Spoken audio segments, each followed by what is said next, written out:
Hello guys, pag-usapan lang natin ang breaking news. Ayon kasi sa bali-balita, Alden Richard pagod na pagod sa kaka-explain kung bakit walang jowa. Grabe nga naman kasi, kala mo naman kasi ay hindi alam ng maraming tao. Siyempre ang gusto ni Alden Richard, privacy moment ang kanyang love life.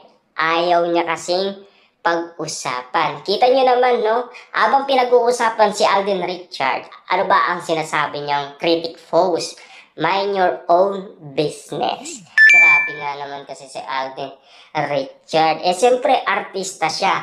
Pinagkakaguluhan siya at pinagpipestaan at pinag-uusapan. Kaso nga lang, ang sinasabi niya, mind your own business. Grabe nga naman itong si Tisoy.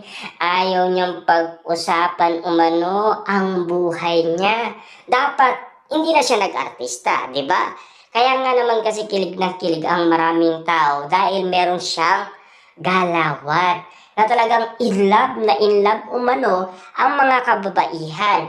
Ayon kasi sa mga kababaihan, kulang na lang ipapotocopy nila si Alden Richard para meron silang Alden Richard na gumagawa din ng mga kilig para matulad daw sila sa ganon sitwasyon. Grabe nga naman kasi ang expectation ng mga kababaihan kay Alden Richard dahil sa kanyang galawan na talagang may in love ang maraming kababaihan dahil sa mga kinikilos niya. Siyempre, malalastik man at para siyang linta kung makadikit nga naman kasi kay Catherine Bernardo. At lalong-lalo na noong siya ay nasa Canada at alagang-alaga niya umano si Catherine Bernardo para siyang bakod umano ni Catherine Bernardo. At isa pa,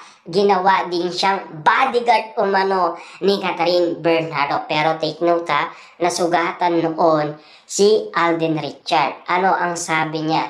Okay lang to, basta't maalagaan niya daw si Catherine Bernardo. Kita nyo naman, yun palang sapat na para kiligin umano ang mga kababaihan. Pero si Tisoy, pagod na sa kaka-explain sa kanyang love life. Grabe nga naman kasi na tila napapag-usapan ang age niya na alam niyo naman siguro sa edad na 35 years old, magpapakasal na siya. Na alam niyo naman siguro, meron na siyang bagong bahay at lumipat na doon si Alden Richard. Naging independent na rin ang isang Tisoy.